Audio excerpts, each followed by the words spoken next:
Subscribe to Infidelity Tales Lab. Now, let's begin. Drew Barry learned to read people in the foster homes. 7 different families before he aged out at 18, and each one taught him that trust was a currency spent carefully. He built his first app in a library computer lab, a logistics platform that helped small businesses optimize delivery routes. 5 years later, RouteSmart was worth $40 million, and Drew had traded his studio apartment in Queens for a brownstone in Brooklyn Heights. He met Victoria Lord at a charity gala he had no business attending. She was everything he wasn't: old money, private schools, a family tree that had roots before the Civil War. Her father, Stuart Day, owned Day Properties, a real estate empire spanning 3 states. When Victoria's emerald eyes locked onto his across the champagne fountain, Drew felt something he hadn't felt since childhood: the possibility of belonging. Their wedding was in the Hamptons. Stuart had given a toast about family being everything, about how Drew was now a day in all but name. Drew's son, Mason, came 2 years later. The boy had Drew's dark hair and Victoria's sharp features. At 6 years old, Mason was curious, gentle, and loved building elaborate structures with his blocks. Drew noticed the first crack 6 months ago. He came home early from a board meeting to find Mason sitting perfectly still on the living room couch, his small hands folded in his lap. The boy's tablet lay on the coffee table, screen dark. "Hey, buddy," Drew said, loosening his tie. "What are you up to?" Mason didn't look at him. "Waiting for Mommy to say I can play." "Where is Mommy?" "Upstairs with Grandpa Stuart." Drew had frowned. Victoria knew Tuesdays were his early days. Why would Stuart be here?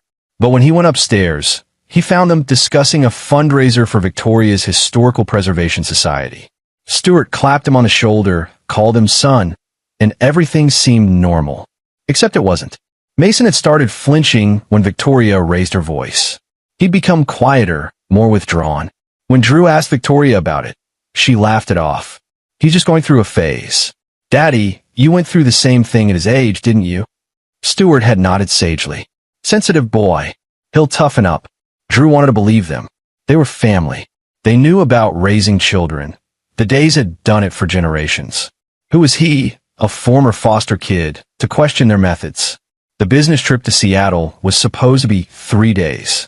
Drew was finalizing a merger with a cloud computing company. The night before he left, he tucked Mason into bed. The boy wrapped his small arms around Drew's neck and whispered, "Don't go, Daddy. I'll be back before you know it," Drew promised.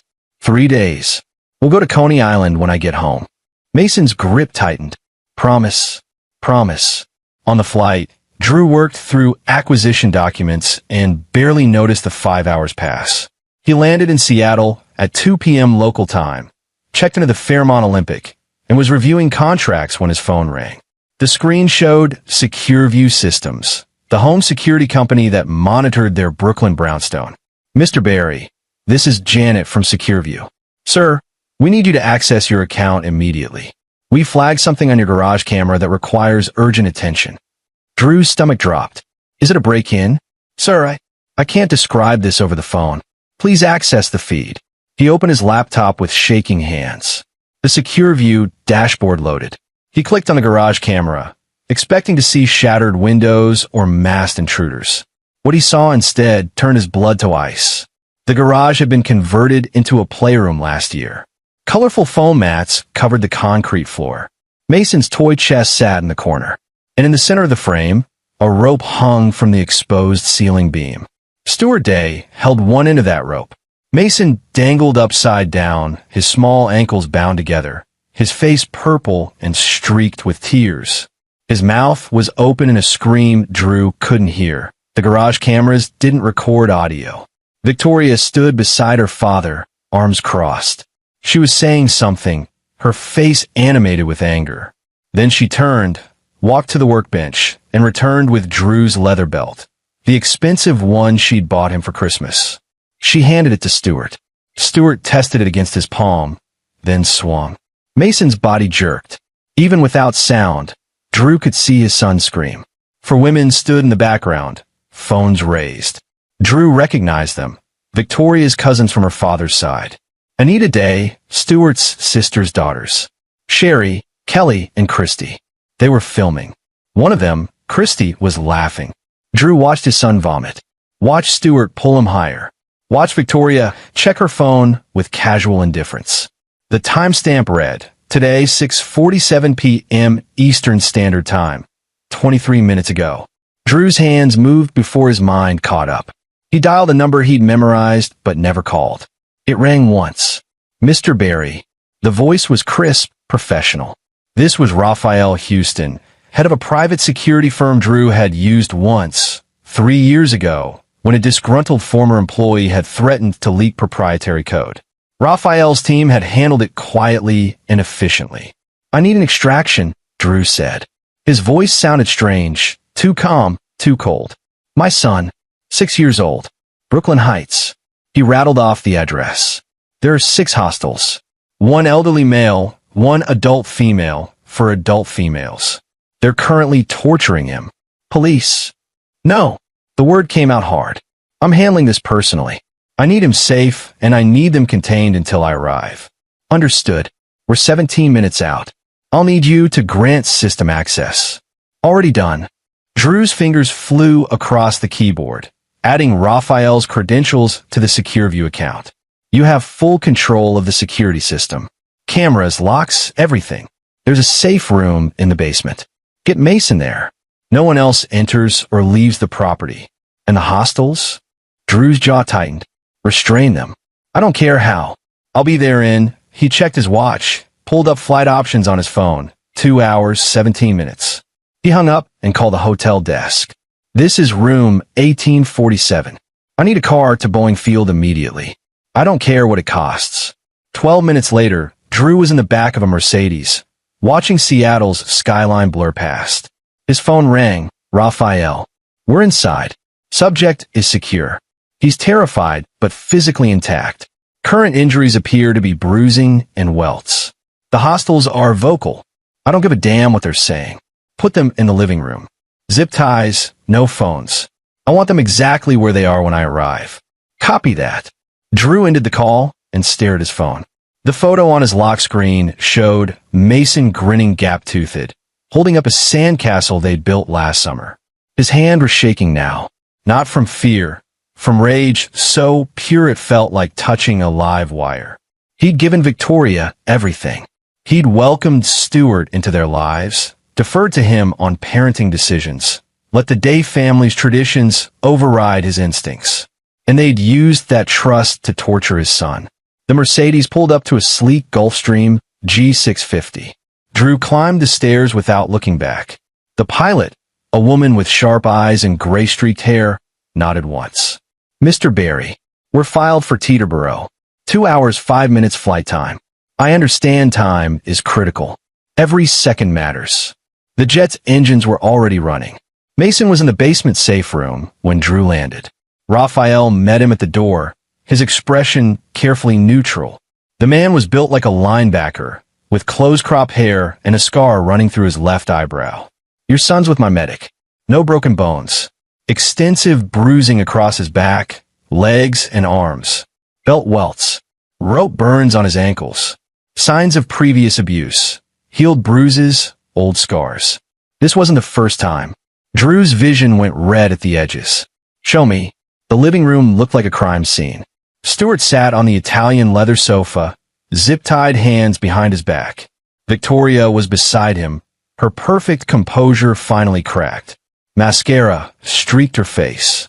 The 4 cousins were arranged on chairs, all restrained, all silent now. Stuart's voice boomed. Drew, thank God you're here. This is insane. These thugs broke into our home. Drew walked past him without a word. He went to the basement stairs. Mason was wrapped in a thermal blanket, perched on the edge of a cot. A woman in tactical gear. The medic stepped back as Drew approached. His son's eyes were huge, ringed with red. Daddy. Drew knelt and pulled Mason into his arms, careful of the bruises. The boy started to cry. Not the hysterical sobs from the video, but quiet, broken sounds that hurt worse than screaming. I'm here, Drew whispered. I'm here, and you're safe. I promise you, Mason. You're safe now. Mason buried his face in Drew's shoulder. I tried to be good. I tried so hard. You're good. You're perfect, and none of this was your fault. He held his son until the crying stopped, until Mason's breathing evened out. The medic approached quietly. He should be examined at a hospital, Mr. Barry. Documented injuries. Not yet. Drew looked up. Raphael, I need you to keep them here for 72 hours. Can you do that? Raphael raised an eyebrow. That's kidnapping, Mr. Barry. I know exactly what it is. Can you do it? A pause. Then, the property has excellent soundproofing. My team can maintain a perimeter. 72 hours, no police involvement. After that, we were never here. Drew stood, Mason clinging to him. Good. And Raphael? They don't eat unless I say so. They don't sleep unless I say so. They get exactly what they gave my son. Victoria's voice cut through the house. Drew, please. This is a misunderstanding. Drew didn't answer. He carried Mason upstairs to the master bedroom, his and Victoria's room. He locked the door and called Dr. Johanna Scott, Mason's pediatrician. Dr. Scott, this is Drew Barry. I need you at my house immediately. Mason's been hurt. I have evidence of sustained abuse, and I need it documented tonight. To her credit, Dr. Scott didn't waste time with questions. I'll be there in 20 minutes. Drew set Mason down on the bed gently. Buddy, I need you to tell me everything. How long has Grandpa Stewart been doing this? Mason's lower lip trembled. Since you started traveling more. For work. For months. Drew had expanded Route Smart to 3 new markets. He'd been gone at least once a week. What would happen when I left? Mommy would call Grandpa. He'd come over with Aunt Anita and the cousins. They'd say I was being bad, that I needed discipline. Mason's voice dropped to a whisper. Grandpa said you were too soft. That real day men were tough. You're not a day, Drew said quietly. You're a Barry. Grandpa said that's why I needed fixing. The doorbell rang. Drew let Raphael handle it while he stayed with Mason. Dr. Scott arrived with her medical bag and a grim expression. She examined Mason methodically, documenting every bruise, every welt, every rope burn. When she photographed the old scars, faded marks on Mason's ribs that Drew had never noticed, her hand shook slightly. Mr. Barry, she said when they stepped into the hallway, I'm legally obligated to report this. I know, but I'm asking you to give me 48 hours first. That's not. Please. Drew met her eyes. I'm not asking you to hide it. I'm asking you to let me handle this my way first. Then you can report it, testify, whatever you need to do. But give me 2 days. Dr. Scott studied him for a long moment. 48 hours. Not a minute more. And if that child needs hospital care, then you'll take him. I won't stop you. She left him with copies of everything she documented. Drew locked them in his home safe, then returned to Mason. The boy had finally fallen asleep, exhausted. Drew sat beside him, watching his small chest rise and fall, and let himself think. Victoria came from money, but the days weren't just rich, they were legacy. Stewart's great-grandfather had built day properties from nothing, back when Brooklyn was still farmland. Every generation since had added to it. They had rules, traditions, a code of behavior that went back 100 years. Drew had never fit that code. He was new money, no pedigree, no family history. They'd accepted him because Victoria wanted him, but they'd never truly welcomed him. And Mason, half Barry, was even worse in their eyes. An imperfect heir to the Day legacy. Drew's phone buzzed. A text from an unknown number. Video files uploaded to secure server. Access code, Mason 2024. He logged in and found dozens of videos. Months of footage. The cousins had been documenting everything, storing it in a private cloud drive. Drew forced himself to watch. In one video, Stewart lectured Mason about Day family standards while the boy stood at attention, arms at his sides, tears streaming down his face. In another, Victoria corrected Mason's table manners by dumping his dinner plate on the floor and making him eat from it like an animal while her cousins laughed. In a third, they'd locked him in the dark garage for hours as punishment for spilling juice. The videos were labeled, organized by date, tagged with descriptions, teaching respect, discipline session, correction for lying. They'd been systematic about it, calculated. This wasn't abuse born from anger or stress. This was a deliberate campaign to break his son. Drew closed the laptop before he put his fist through the screen. Downstairs, Raphael had moved the captives to separate rooms. Drew found Stuart in the study, still zip-tied, but now seated in Drew's own desk chair. "You're making a terrible mistake," Stuart said. His voice carried the same authoritative boom it always did. "I'm trying to help your boy. You're too permissive, Drew. A child needs structure, discipline. You hung him from the ceiling by his ankles. I did what my father did to me. What his father did to him. It's how men learn strength." Drew leaned against the desk. "You're not his father. I am. And look how soft you're raising him. The boy cries when you raise your voice. He'll never survive in the real world. He's 6 years old. Exactly. This is when character is built." Stuart's face reddened. "I've watched you coddle him for years. Victoria and I agreed something had to be done. We were doing you a favor." Drew's laugh was cold. "A favor? You came from nothing. You don't understand how to raise a child of quality. We were teaching him what you couldn't. You were torturing him. We were making him strong." Drew pushed off the desk and walked to the door. He paused with his hand on the knob. "Tell me something, Stuart. Did your father hang you upside down while people filmed it for entertainment?" Silence. "Did your mother hand him the belt with a smile? Did your cousins laugh while you vomited from fear?" "This is different." "No," Drew said quietly. "It's not discipline. It's not tradition. It's cruelty. And you enjoyed it."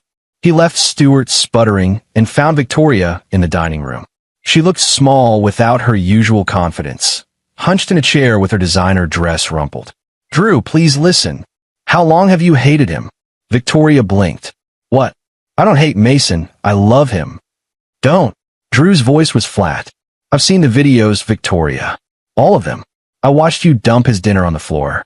I watched you hand your father a belt and tell him to use the thicker one. That's not love." Her facade cracked further. "You don't understand. Daddy said—" "I don't care what Daddy said. You're his mother. You were supposed to protect him." "I was protecting him from becoming weak like—" She stopped. "Like me." Drew finished. "That's what this is about. You married beneath yourself, and now you're embarrassed? So you decided to beat it out of our son." Victoria's face hardened. "The Day family has standards, requirements. Mason needed to meet them. He's 6, and already showing your influence. Your softness. Your—" She waved her hand dismissively. "Foster home mentality. Do you know what the family says about you, Drew? They call you Victoria's experiment. They take bets on how long before you embarrass us publicly." There it was. The truth sheet hidden behind smiles and charitable gallus. Drew nodded slowly. "Okay. Thank you for being honest. What are you going to do?" "I haven't decided yet." He walked out, leaving her calling after him. Raphael was waiting in the hallway.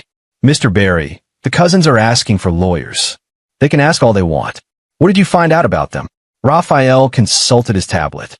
"Anita Day, 52, Stuart's niece. Divorced, lives off a trust fund.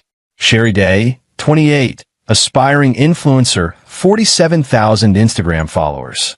Kelly Day, 31, works for Day Properties in Community Relations, which seems to mean she plans parties.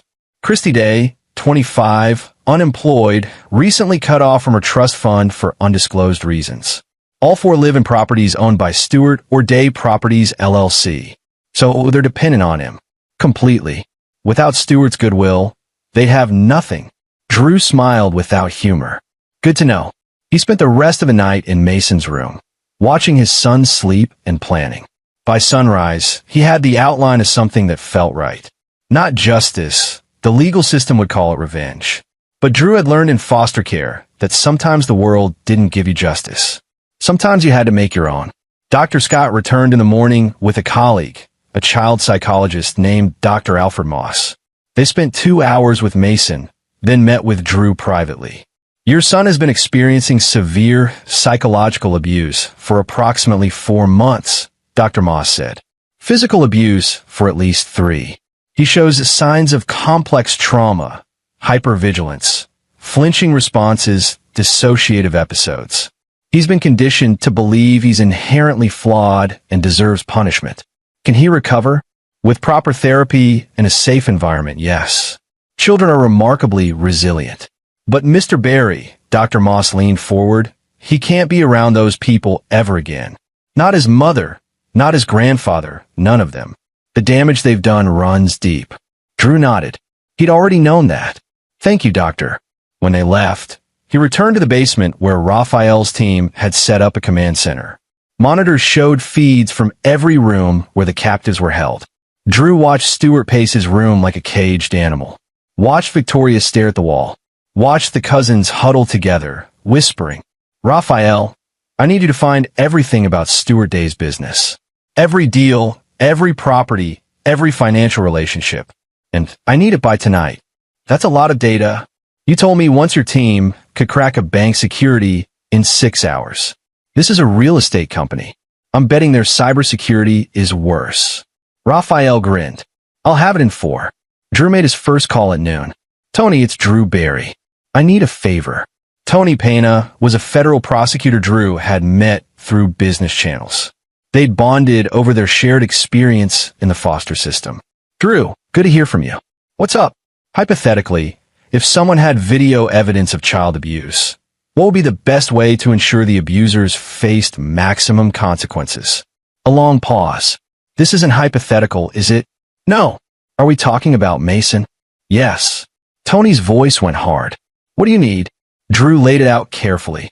The videos, the medical documentation, the systematic nature of the abuse. Tony listened without interrupting. Okay, Tony said finally. Here's what you do. You document everything, which it sounds like you have. You get a child welfare attorney. You file for emergency custody and a restraining order. And you let the system work. The system moves slowly. Drew, I know that tone. Whatever you're thinking. I'm thinking, Drew said carefully, that Stuart Day has political connections. I'm thinking Day Properties donates heavily to judges' campaigns. I'm thinking the system might not work as well for me as it would for them. You might be right, but vigilante justice will land you in prison. I'm not planning anything illegal, Tony. I just want to make sure they face consequences. Drew, thanks for the advice. I'll be in touch. He hung up before Tony could argue further. His phone buzzed immediately with a text from Raphael. Got everything. You need to see this. Drew went to the basement. Raphael had spread financial documents across a table like a war map. Stuart Day is leveraged to hell, Raphael said. Day Properties looks solid from the outside, but it's built on debt. He's been borrowing against properties to fund new developments. 3 of his major projects are behind schedule and over budget. He's 60 days from a margin call that would collapse the whole empire. How is he hiding it? Creative accounting and political favors. He's got judges, city councilors, and a state senator in his pocket. They've been running interference, delaying audits, approving variances that shouldn't be approved. Drew studied the documents. What would happen if this went public? His creditors would panic. The banks would call their loans. Day Properties would be forced into bankruptcy within a week. And Stuart, personally? He's personally guaranteed half these loans. He'd lose everything. The brownstone in Brooklyn Heights, the place in the Hamptons, the Miami condo. All of it. Drew smiled coldly. Good. What about Victoria? Prenup protects her assets, technically. But most of her money is in Day Properties stock and a trust fund controlled by Stuart. If the company collapses, so does her wealth. And the cousins? Same situation. They're all funded by Stuart's generosity. No company, no money. Drew's plan clicked into place. Raphael, I need you to leak this to 3 specific journalists. Financial reporters, the kind who love a corruption story. But make it look like it came from inside Day Properties, a whistleblower, not me. What about your son? Your divorce. That's phase 2. First, I take away their power. Then I take away their freedom. By midnight, the first articles started dropping. Day Properties empire built on fraud? Read the headline in the New York Financial Journal. The piece laid out the questionable loans, the political connections, the behind-schedule developments. By morning, 3 more outlets had picked it up. Drew watched Stuart's reaction on the monitors. The old man went from angry to pale to panicking in the span of an hour. His phone, which Raphael's team had cloned, lit up with calls from creditors, investors, lawyers. Victoria was quieter. She sat in her assigned room, staring at nothing, occasionally wiping her eyes. Drew felt nothing watching her cry. She'd handed her father a belt while their son screamed. The cousins were louder. Anita kept demanding her lawyer. Sherry was crying about her Instagram followers finding out. Kelly and Christy huddled together, whispering about what this meant for their allowances. None of them asked about Mason. Drew returned to his son's room. Mason was awake, building a structure with his blocks, something with towers and walls. "What are you making, buddy?" "A castle, so nobody can get in." Drew's heart cracked a little more. He sat down on the floor beside Mason. "You know what? That's a really good idea. Everyone needs a safe castle. Daddy, are Grandpa Stewart and Mommy going to come back?" Drew chose his words carefully. "No, Mason. They're never going to hurt you again. I promise. But what if they try? Then I'll stop them. That's my job, to keep you safe. And I'm really good at my job." Mason considered this, then added another block to his castle wall. "Okay." Dr. Scott had left instructions for trauma-informed care. Consistency, safety, validation. Drew could do that. He'd learned it the hard way, in foster homes where nobody cared. He knew what Mason needed because he needed it himself once. His phone rang. "Tony Pena." "Drew, what did you do?" "I have no idea what you're talking about." "The Day Properties expose." "That was you. That was good journalism." "Drew." "Tony, I need a favor. A real one this time.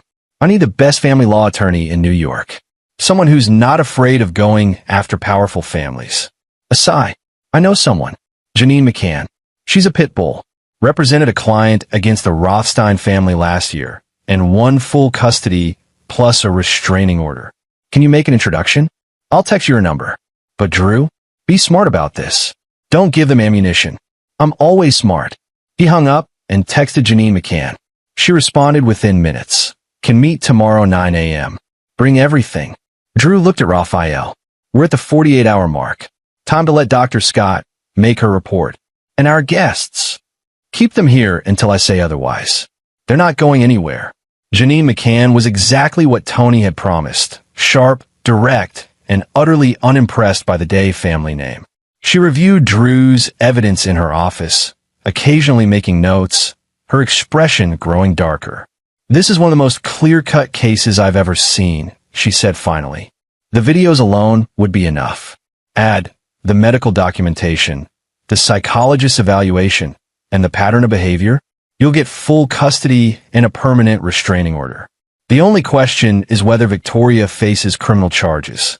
"What about Stewart and the cousins?" "Absolutely criminal charges. Child endangerment at minimum, possibly assault.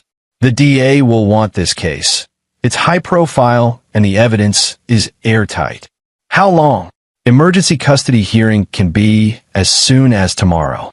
I'll file this afternoon. Restraining orders concurrent with that. Criminal charges will take longer. DA has to build the case, but I'd say 2 weeks maximum." Drew nodded. "Do it. And Janine?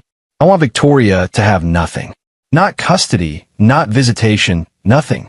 Based on this evidence, that won't be a problem. But Drew," she leaned forward, "you need to be careful. The Days are connected. They'll fight dirty. So will I." He left her office and drove back to Brooklyn Heights. The protesters had already started gathering. Word had spread about the abuse allegations, combined with the financial scandal. News vans lined the street. Raphael met him at the door. "Media circus is getting worse. You wanted to clear them out?" "No. Let them watch. The Days built their empire on reputation. Time to watch it burn." Drew went inside and found Mason in the kitchen with a medic. The boy was eating pancakes, his legs swinging under the table. When he saw Drew, his face lit up. "Daddy, Miss Sarah made pancakes shaped like dinosaurs." "I can see that. Did you save me any?" "Only the T-Rex. The rest were too good." Drew ruffled his son's hair and felt something loosen in his chest. Mason was smiling. After everything, the kid could still smile. His phone buzzed. A text from an unknown number. "This isn't over. You'll regret this. SD." Drew smiled and texted back. "See you in court." Stewart Day's response was immediate. "You have no idea who you're dealing with." Drew replied, "Neither do you." He blocked the number and pocketed his phone. Raphael appeared in the doorway. "Judge granted the emergency hearing. Tomorrow at 2 p.m. Janine says she's got a friendly judge, someone the Days haven't bought yet." "Good. What about the criminal investigation?" DA's office is opening a case. They want to interview Mason, but Dr. Moss said we should wait a few more days. Let him stabilize first. Drew nodded. Everything was moving. The machine he'd set in motion couldn't be stopped now. That night, Stuart Day's mugshot hit the news. The DA had filed charges faster than expected. Child endangerment, assault, conspiracy. Victoria was charged as an accessory. The cousins were brought in for questioning. Drew watched the news with Mason asleep against his shoulder. The anchor was laying out the allegations in stark detail. Day property stock had collapsed. Creditors were filing lawsuits. The empire was crumbling in real time. His phone rang. A blocked number. He answered. "You think you've won." Victoria's voice was sharp with venom. "You destroyed my family. My father is ruined. But you'll never keep Mason. The courts will see you for what you are, a vengeful, vindictive man who kidnapped his own wife." "I didn't kidnap anyone. I protected my son from his abusers. There's a difference. The Days have power you can't imagine. Connections." "Had," Drew corrected. Past tense. "Those connections disappear when the money runs out. And Victoria, your money is gone. Day Properties is bankrupt. Stewart's assets are frozen. Every judge and politician he bought is running from the association. You're alone now." Silence. Then, quietly, "I did what I thought was right. You tortured our son. I tried to make him strong. He was already strong. Strong enough to survive you." Drew hung up and blocked that number two. He carried Mason to bed, tucked him in, and sat in the chair by the window. Outside, the news vans were still there, cameras pointed at the house like accusatory eyes. This was his castle now, his walls, and nobody was getting in. The hearing the next day was swift and decisive. Janine presented the videos, the medical reports, the psychological evaluation. Victoria's lawyer, a court-appointed attorney, since she could no longer afford private counsel, tried to argue that Drew had overreacted, that the Day family's methods were traditional discipline. The judge watched exactly 30 seconds of one video before cutting the lawyer off. "Counselor, if you call hanging a 6-year-old child upside down while beating him with a belt traditional discipline one more time, I'll hold you in contempt." Mr. Berry is awarded full legal and physical custody. Ms. Berry is denied all visitation pending the outcome of criminal proceedings. Restraining orders are granted against Ms. Victoria Berry, Mr. Stuart Day, and he consulted his notes, Anita Day, Sherry Day, Kelly Day, and Christy Day. None of the named parties may come within 500 feet of the minor child or Mr. Berry. This order is permanent pending further court action. The gavel came down. Drew walked out of the courthouse with Mason's hand in his, Janine beside him, and Raphael's team providing a buffer against the reporters. Victoria stood on the courthouse steps with her lawyer, looking lost. Stuart was in a holding cell downtown, bail set at $2 million. He couldn't make it. All his assets were frozen or seized. The cousins were facing their own legal troubles. Sherry's Instagram followers had turned on her when the videos leaked. She'd lost all her sponsorships. Kelly had been fired from Day Properties, which was now in receivership. Christy and Anita were living in a motel, their brownstones seized by creditors. Everything they'd built on cruelty was gone. But Drew wasn't satisfied yet. This was justice, yes, but it wasn't enough. 3 weeks later, Drew sat in his study with a visitor. Brandon Norton was a documentary filmmaker who'd reached out after seeing the news coverage. He had a reputation for hard-hitting exposés on abuse and corruption. "I want to tell Mason's story," Brandon said. "Not exploitatively. I want to show how systemic abuse happens in families with power and money. How people get away with it because of who they know. Will help other kids. I think it could. Put pressure on courts, on child protective services. Show people that abuse happens at every economic level." Drew considered. "I'd need editorial control. Mason's face stays hidden, his name stays private. The focus stays on the adults." "Done. And all proceeds go to a foundation I'm setting up. For kids in foster care and abuse situations. Legal defense funds, therapy, housing." Brandon extended his hand. "You've got a deal." The documentary dropped 6 months later. Behind Day's Doors became a cultural phenomenon. It combined the videos, interviews with experts, and Drew's own testimony about missing the signs. It ended with updated information. Stuart Day, convicted on all counts, sentenced to 15 years. Victoria Berry convicted as an accessory, 3 years probation and permanent loss of custody. The cousins pleaded to lesser charges and received probation. Day Properties was dissolved. The assets were sold to pay creditors. The Day family name, once synonymous with power and prestige, became shorthand for abuse hidden behind wealth. Drew used a share of RouteSmart's profits to fund the Mason Berry Foundation. In the first year, they helped 200 children escape abusive situations and provided therapy for 500 more. Mason, now 7, was in therapy twice a week with Dr. Moss. The nightmares were less frequent. The flinching had stopped. He was learning to be a kid again, messy, loud, joyful. One evening, Drew found him in the living room, building with his blocks. The structure wasn't a castle anymore. It was open, sprawling, with bridges connecting different sections. "What are you making, buddy?" "A city, where everyone can visit." Drew smiled and sat down beside his son. "That sounds perfect." Mason added another block, then looked up at his father. "Daddy, are we safe now?" "Yeah, buddy, we're safe." And for the first time since that phone call from his security company, Drew believed it. The walls of his castle could come down. The doors could open. Because the real strength wasn't in keeping the world out, it was in knowing when to let the right people in. Mason leaned against his shoulder, and Drew wrapped an arm around him. Outside, the Brooklyn Heights brownstone stood solid and quiet. No news vans, no protesters. Just a home where father and son were learning to live again. The days had tried to break them. Instead, they'd broken themselves against Drew's determination to protect what mattered most. And in the ruins of their empire, something better had grown. A foundation built not on power and prestige, but on protecting children like Mason who couldn't protect themselves. That felt like victory. That felt like home. And there you have it. Another story comes to an end. What did you think? I'd love to hear your thoughts in the comments below. If you enjoy this story, consider joining our community by subscribing. It means the world to us. For more stories like this one, check out the recommended videos on screen, and I'll see you there.